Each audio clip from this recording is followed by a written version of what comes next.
Hey guys, welcome back to another video. This is going to be my fourth installment into my set build of the 1952 set. I have a little stack here in which I did a little research for, and I'm going to be happy to add these to the binder and share a little bit history into some of these players. The first of which is James E. Reynolds, better known as Pete Reynolds. This is the number 2 card in the set, so it's a little condition sensitive, not quite so like Andy Pafko, but he played his first 7 years with the Senators, and then he actually blossomed afterwards with the Red Sox, in which he batted no lower than .314 in either season, and actually won the batting title twice in 1960 and 1962. No less in his late 30s too. Quite a late bloomer with Pete Reynolds. Let's put this in its place.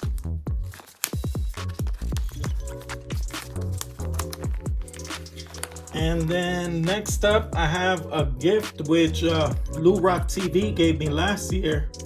And that is none other than Mr. Dom DiMaggio. This is Joe DiMaggio's brother, obviously.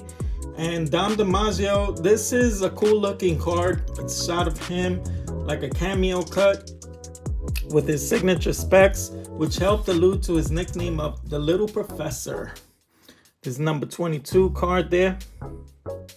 He never quite matched the greatness of his brother, Joe, but he did manage to be productive throughout his career, in which he never hit lower than .283 in any season, with a high of .328. Let's put this in the spot.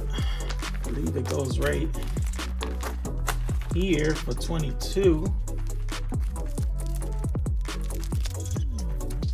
Next up, I got a Hall of Famer. That is none other than Duke Snider, one of the greatest hitters to ever wear the Dodgers blue. He was able to hit 40 or more home runs in 5 consecutive seasons. It's quite a feat from the Duke. Things you may not know about the Duke was he came up with Jackie Robinson. He admired him for his courage and occasionally ate with him, kidded with him to ease his burden around the batting cage. And he also was one of the players to refuse to sign a petition against Jackie Robinson. In 1955, he led the NL with 136 RBIs, sandwiched with 42 home runs and a .309 average. He won the Sporting News Player of the Year, but couldn't reel in the MVP as he ended up second to fellow teammate Roy Campanella. That's Duke Snider, number 37. Let me see where his spot is. Next up, I have Don Mueller, otherwise known as Mandrake the Magician. I love the way that this card is pictured here with people in the background and the stands and the blue sky. It's just a beautiful looking card.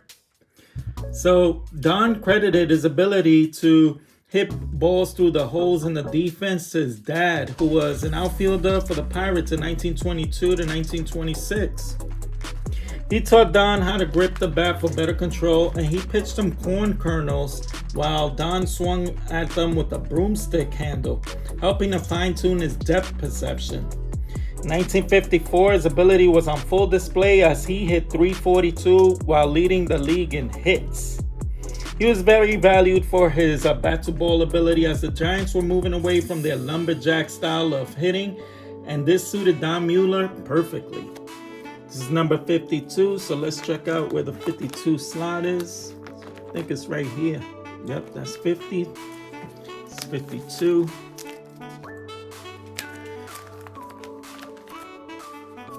Next up, I have the Spitballer Preacher Row. It's a beautiful card of Preacher Row with the orange going into the yellow. I love that look of the card.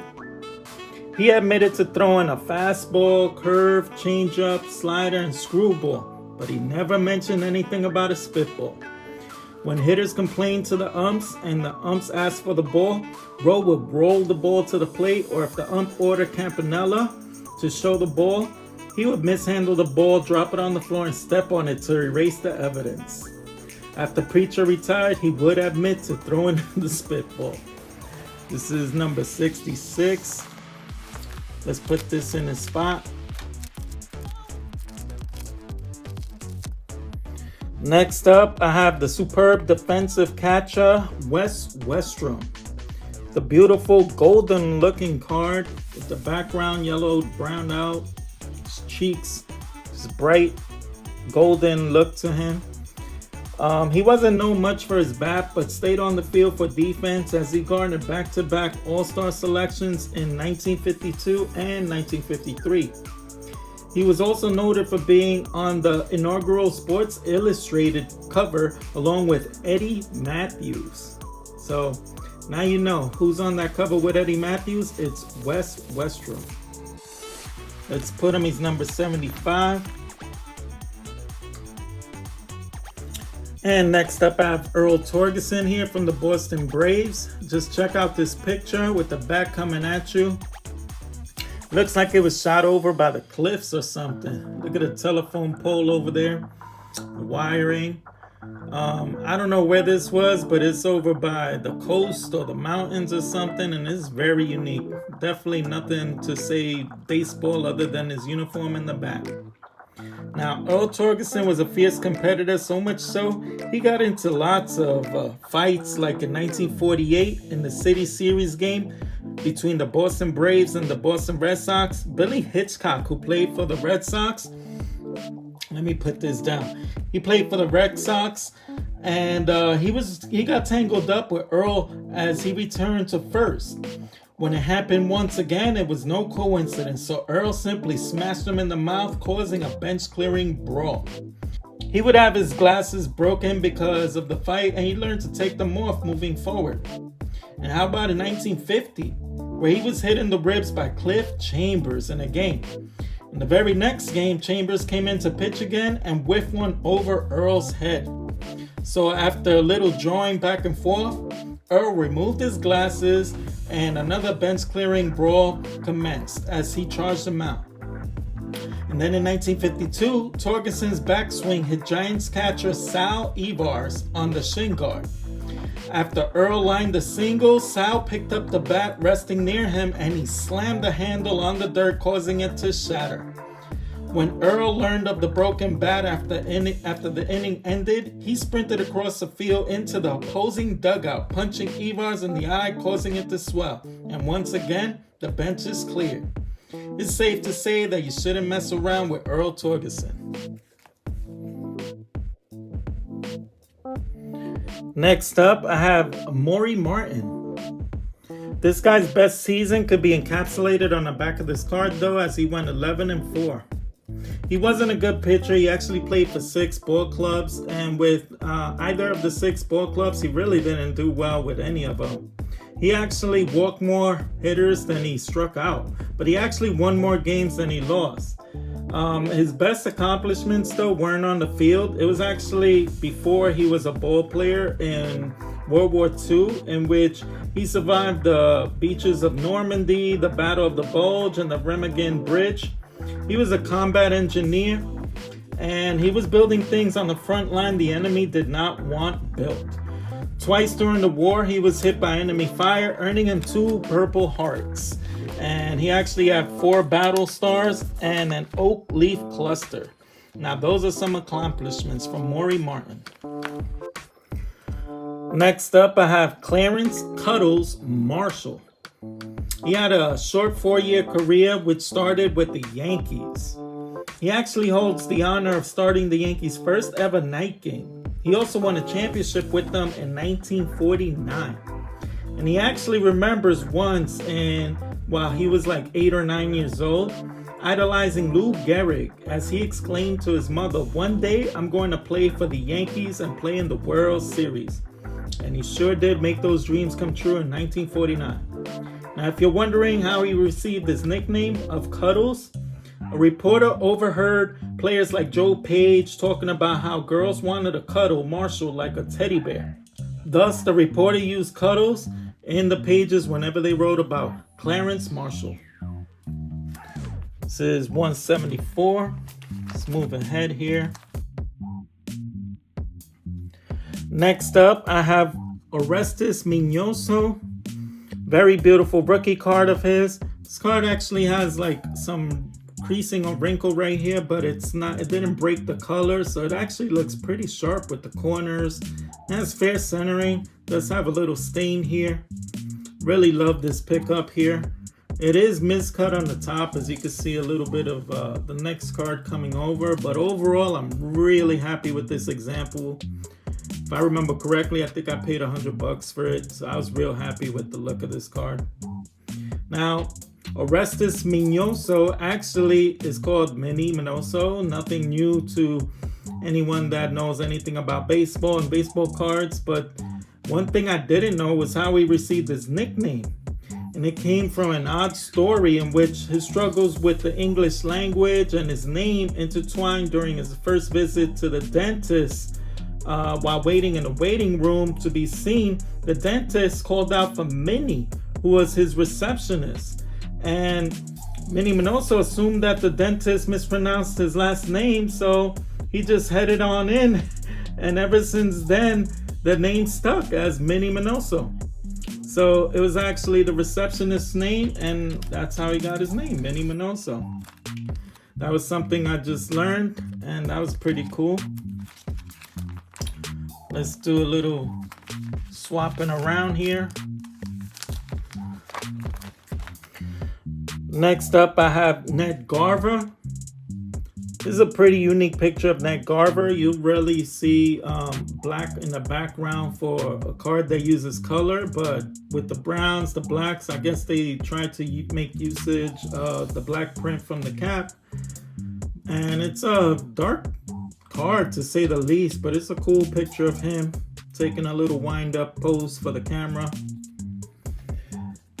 Ned Garver, once again, another card which encapsulates his best season here of 20-12.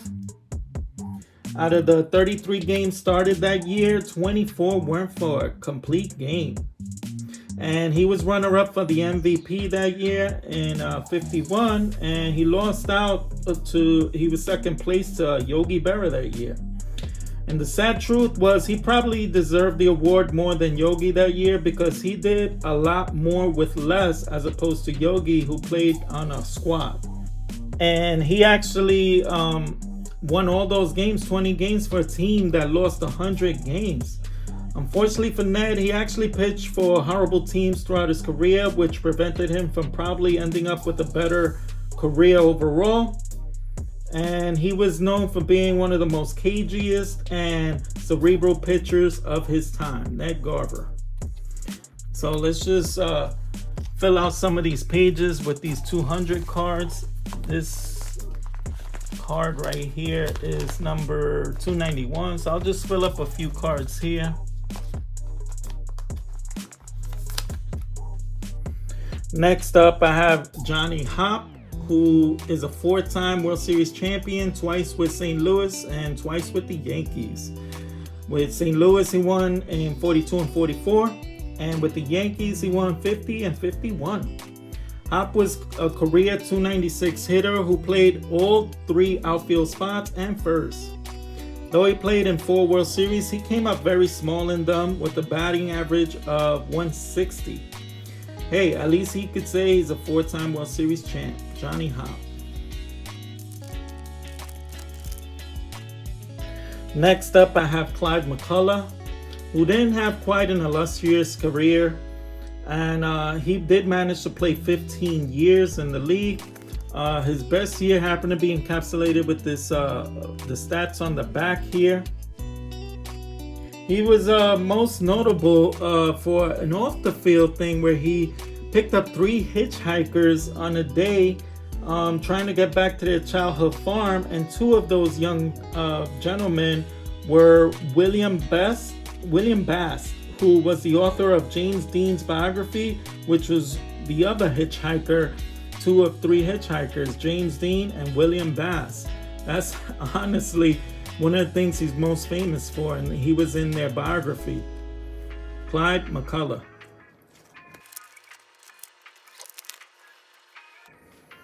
Next up, I have Del Ennis.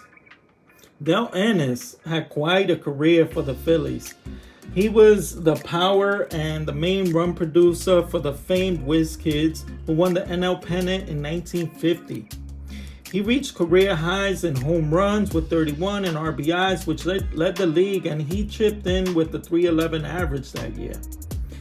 He was such a favorite for the Phillies that he was known as Ennis the Menace, the player who did damage with arms that looked like they belonged to blacksmiths.